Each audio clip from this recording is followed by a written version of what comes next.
Bonjour à tous, très heureux de vous retrouver, c'est Patrick.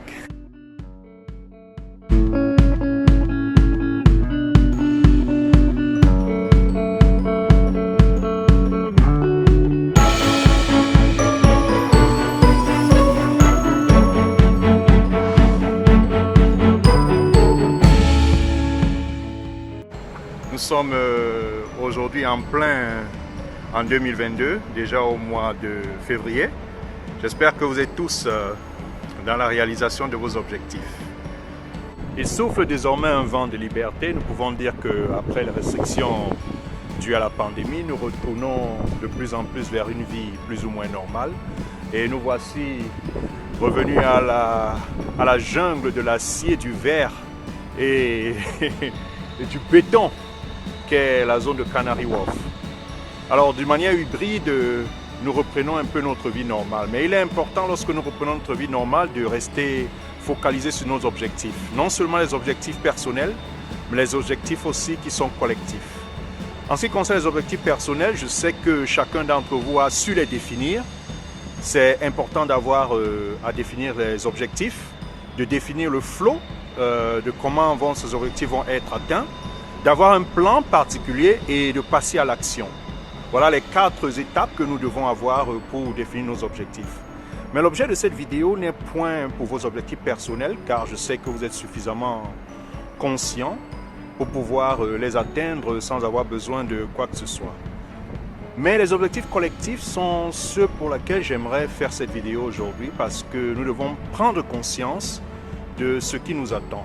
Nous, les afro-descendants, j'insiste là-dessus, nous avons un objectif qui est majeur. Nous devons faire tout pour pouvoir sortir de cette réalité, de ce monde qui permet de nous laisser tout le temps au bas de l'échelle. Nous devons donc œuvrer, nous devons donc avoir de l'action, nous devons donc prendre conscience, parce qu'un peuple conscient est un peuple qui se lève sans qu'il n'ait besoin d'un leader. Sortons de plus en plus de la posture des personnes qui pensent qu'ils sont arrivés, de la posture de ceux-là qui pensent que le combat doit être fait uniquement par les autres. Nous devons tous être ensemble dans ce combat et avoir une communion d'action. Nous devons être ensemble. Nous devons oublier toutes nos contradictions qui sont des contradictions secondaires, mais nous focaliser sur la contradiction principale, qui est celle qui détermine le bonheur de nos enfants. Oui, je peux être bien aujourd'hui, mais rien ne me garantit que ma descendance sera bien. Nos parents jadis ont lutté, ils ont échoué, nous sommes où nous sommes, et c'est la conséquence de ces échecs qui aujourd'hui fait que nous devons continuer ce combat. Alors nous devons ensemble œuvrer. Pour illustrer un peu ce que je dis, il faut tout simplement aller sur la situation d'actualité du Mali, où nous nous rendons de plus en plus compte que la manière dont sont traités les Africains est toujours une manière qui est méprisante, une manière qui est paternaliste. Au nom d'un suprémacisme qui ne dit pas son nom, nous sommes toujours considérés comme si nous étions des enfants. Déjà, dans nos propres pays, dans nos propres maisons, on nous impose et on nous exige ce que nous devons faire. Ce n'est pas normal. Si vous le trouvez normal, alors c'est qu'il y a peut-être un problème pour vous. Mais si vous ne le trouvez pas normal, alors il faut en sortir. Nous ne sortirons pas de là avec des vœux pieux. Nous sortirons de là avec le combat. Un combat effectif et un combat acharné que nous devons mener sans haine, mais avec détermination. Le combat véritable dont je parle ne prendra fin que lorsque nous serons arrivés. Et que signifie vraiment arriver? C'est lorsque nous aurons la conviction que désormais, nous sommes traités comme les autres peuples de la terre. Oui, nous devons avoir cette conviction. Et même quand cela arrivera, nous devrons être vigilants. Alors encore une fois, nous devons sortir de toute posture. La vigilance et une clairvoyance d'esprit est nécessaire. Nous devons éviter de rester divisés. Évidemment, l'ennemi va toujours chercher à nous diviser. Il va regarder les petites contradictions qui peuvent d'une certaine manière nous faire croire que nous sommes différents pour nous permettre de ne pas mener ce combat ensemble. Parce que c'est tous ensemble que nous sommes plus forts. Nous devons avoir cette conviction.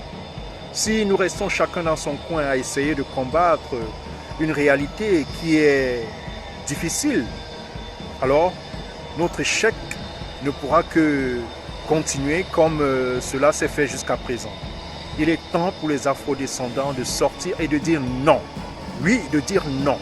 Car le suprémacisme n'est pas quelque chose qui va d'une manière ou d'une autre cesser de nous hanter sans pour autant que nous battions, sans pour autant que nous mettions fin nous-mêmes.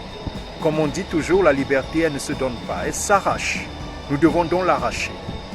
Encore une fois, il y va de la conscience que chacun peut apporter au combat. Alors, tout le monde n'est pas martyr, tout le monde ne peut pas faire tout. Mais il est important d'avoir cette unité, cette communion d'action. C'est-à-dire que chacun œuvre à sa manière. Et la prise de conscience est le plus important. Parce que la prise de conscience nous permet de ne pas faire partie du problème, mais de faire partie de la solution. Encore une fois, je ne sais pas si je me fais bien comprendre. Si nous sommes conscients et que nous avons clairement déterminé quels sont nos objectifs communs, alors les petites divisions que nous pouvons avoir entre nous, elles deviennent secondaires. Nous avons sans doute des tempéraments différents.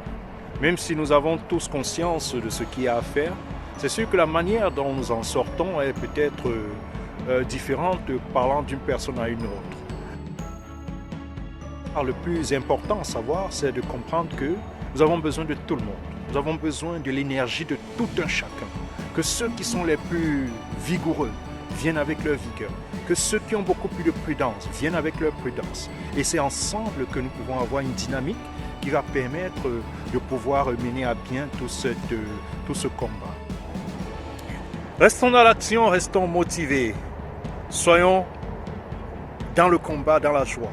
Avec joie, oui, parce qu'il n'est nullement question de désespérer.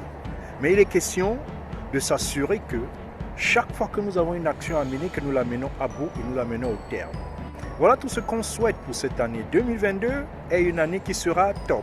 Nous le savons parce que la prise de conscience est de plus en plus grande. Mais il faut que chacun continue à perpétuer ce message. Et il ne suffit pas seulement de les avoir.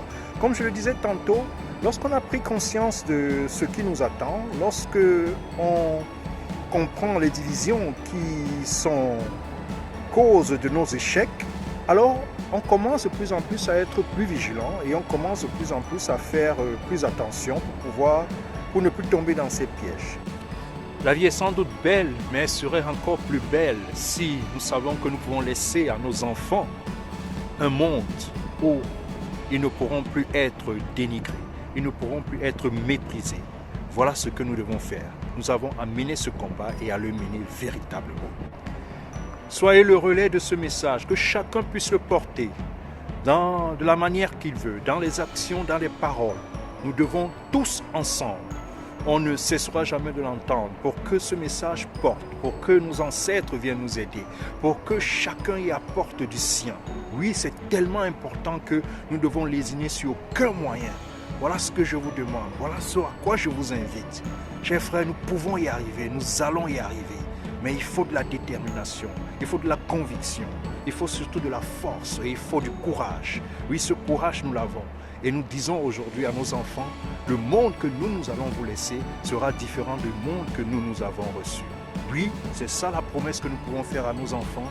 Et tant que cela ne sera pas atteint, nous n'allons pas du tout lésiner, nous n'allons pas du tout nous endormir. Sur ce, les amis, je vous souhaite une excellente journée en espérant que vous allez partager ce message et vous allez le relayer, que chacun d'entre nous puisse se sentir dépositaire de ce que nous sommes en train de faire et ne pas laisser le combat à une minorité, parce que c'est de cette manière qu'on peut facilement les isoler, et une fois qu'on les a isolés, et les neutraliser. Alors que si nous sommes tous dans le combat, ils ne pourront jamais tous nous anéantir. Ouais, parce qu'il y a quelque chose dans notre ADN qui est plus fort que tout. Nous sommes l'avenir du monde car nous étions à la création du monde. Sur ce, les amis, likez, partagez et n'oubliez pas de vous abonner à la chaîne. À très bientôt. Take care.